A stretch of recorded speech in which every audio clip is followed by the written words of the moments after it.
Assalamualaikum warahmatullahi wabarakatuh. Alhamdulillah, terima kasih atas kesempatan yang sudah diberikan kepada saya. Perkenalkan, nama saya Isnani Hoirul Munawaroh. Perkenankan saya untuk mereview buku yang berjudul Montessori, Keajaiban Membaca Tanpa Mengeja, karya dari Vidya Dwina Paramita. Biografi tentang penulis.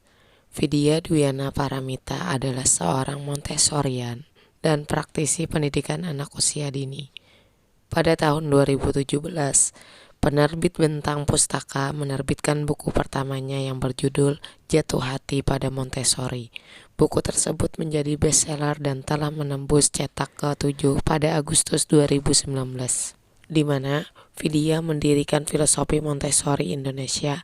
Lembaga inilah yang hingga kini menaungi aktivitas Vidya sebagai trainer serta pembicara di berbagai seminar dan pelatihan, baik bagi guru maupun orang tua.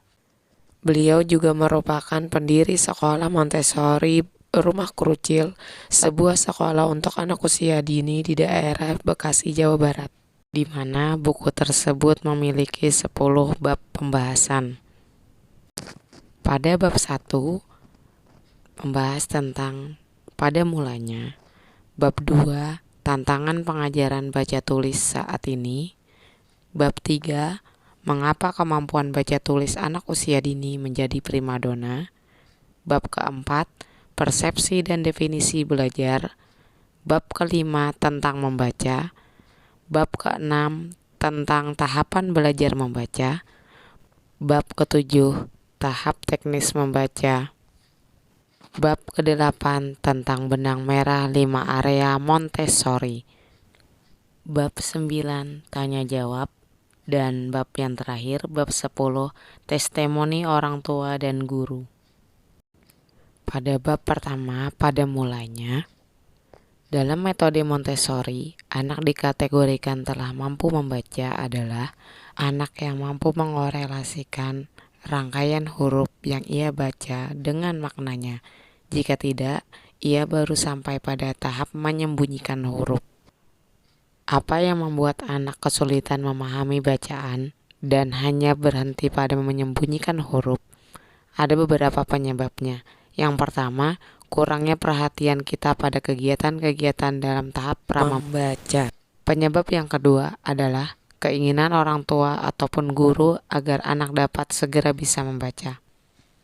Di bab ini dijelaskan tentang tantangan pengajaran baca tulis saat ini. Tantangan yang pertama adalah peran gadget dalam tumbuh kembang anak. Yang kedua yaitu peran guru dan orang tua dalam pengajaran membaca.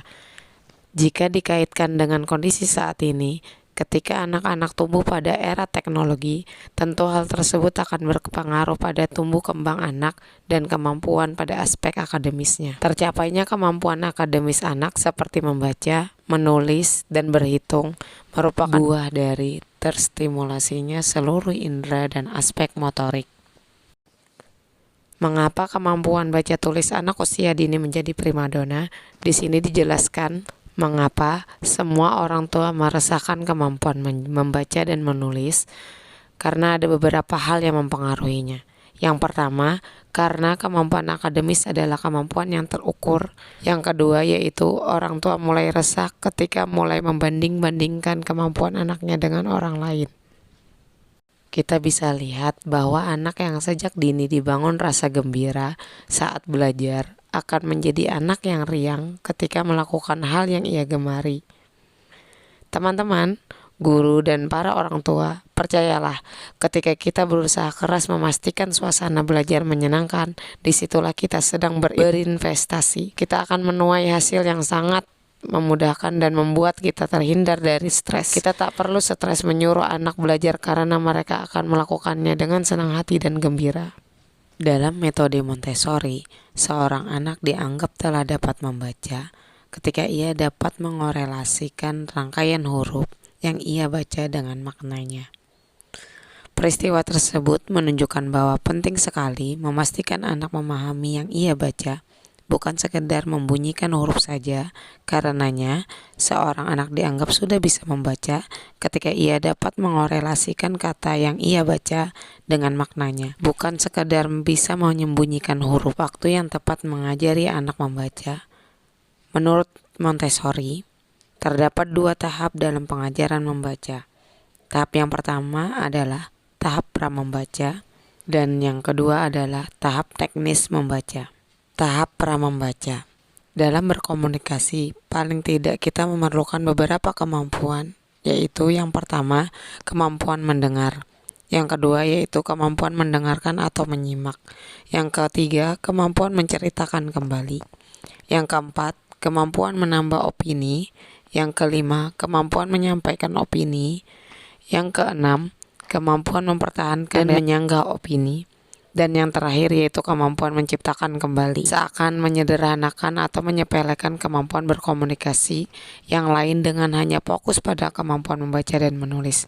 Akibatnya, tak perlu heran jika kemudian muncul kekacauan yang timbul karena kurangnya kemampuan untuk menyimak suatu pesan secara utuh, menyampaikan opini dengan sopan, dan mempertahankan opini dengan menggunakan data yang valid dan rasional. Dari ketujuh kemampuan di atas, kemampuan terakhirlah yang mungkin memerlukan kemampuan membaca dan menulis. Tahap teknik membaca. Ada 3 syarat utama pengajaran kemampuan membaca bagi anak usia dini. Yang pertama, kegiatannya harus dipastikan merupakan kegiatan yang menyenangkan. Yang kedua yaitu kegiatannya merupakan kegiatan yang bermakna. Yang ketiga yaitu kegiatannya sesuai dengan tahap perkembangan anak. Pada bab ini dijelaskan tentang tahap teknis membaca, di antaranya yaitu mengenal bunyi huruf, di mana anak-anak harus didukung untuk segera memahami bahwa huruf-huruf yang bentuk dan suaranya ia hafalkan tersebut mewakili makna tertentu. Atas dasar hal itu, untuk membagi huruf-huruf tersebut dalam beberapa bagian. Yang pertama, huruf awal, nama anak. Yang kedua, huruf vokal, yaitu A, I, U, E, O. Yang ketiga, M, P, T, R, S. Yang keempat, B, K, L, H, N. Dan yang kelima, C, J, K, G, D. Mengapa huruf-huruf tersebut dibagi? Karena ada beberapa pertimbangan. Yang pertama, huruf awal anak akan dipilih karena tentu nama anak adalah kata yang paling familiar bagi anak dan yang sering didengar anak. Yang kedua yaitu A, I, U, E, O dan M, P, T, R, S dipilih karena dengan model 10 huruf ini, anak dapat langsung diajak untuk mengenali bunyi huruf dalam kata yang terdiri dari 2 suku kata yang terbuka. Misalkan mata, rusa, roti, topi, sapu, dan lain-lain. Dalam kegiatan mengenal huruf dan bunyinya dapat menggunakan beberapa cara, yaitu melalui lagu, bisa juga dengan menggunakan huruf raba, dan melalui beragam aktivitas dengan menggunakan beberapa media di sekitar kita.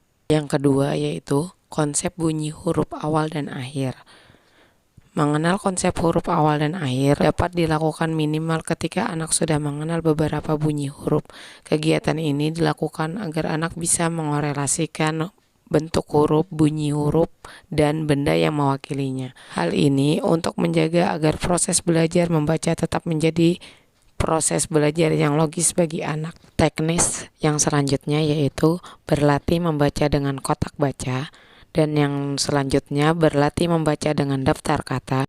Di bab ini dijelaskan bahwa anak-anak yang berlatih menyentuh, merasakan, dan mengetahui cara mengikuti garis tepi tanpa sadar sedang mempersiapkan tangan mungil mereka untuk menulis. Jika kita mengetahui manfaat kegiatan-kegiatan di area praktek kehidupan sehari-hari, kita akan sangat bersyukur jika melihat anak-anak antusias beraktivitas di area ini. Seperti halnya kegiatan-kegiatan sehari-hari yaitu jemari dan pergelangan tangan anak akan terlatih dan menjadi kuat. Koordinasi antara mata dan tangan anak menjadi terstimulasi. Yang selanjutnya yaitu membantu memperpanjang rentang konsentrasi anak. Dan yang terakhir yaitu saat anak mengambil nampan material dan membawanya ke area kerja, anak berlatih mengkoordinasi seluruh tubuhnya. Otaknya akan terlatih untuk mengintegrasikan seluruh indera Di bab ini dijelaskan bahwa bagaimana cara membuat proses membaca menyenangkan. Salah satu cara paling ampuh untuk membuat proses membaca menjadi kegiatan menyenangkan adalah dengan cara membuat tujuan yang jelas.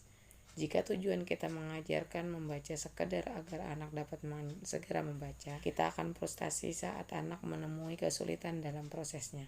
Kita akan melakukan hal-hal yang justru akan membuat anak semakin antipati pada aktivitas membaca.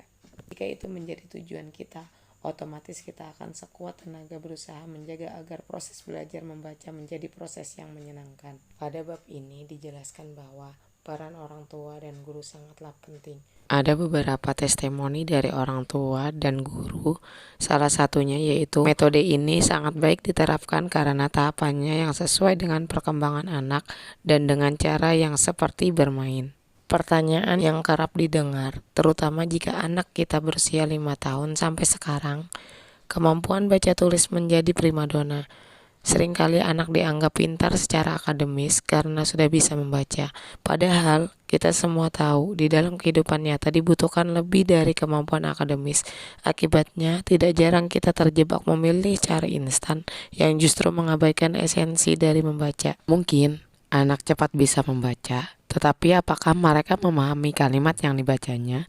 Berawal dari kegelisahan ini, alih-alih menggunakan metode konvensional, beliau merumuskan teknik belajar membaca tanpa mengeja dengan metode Montessori.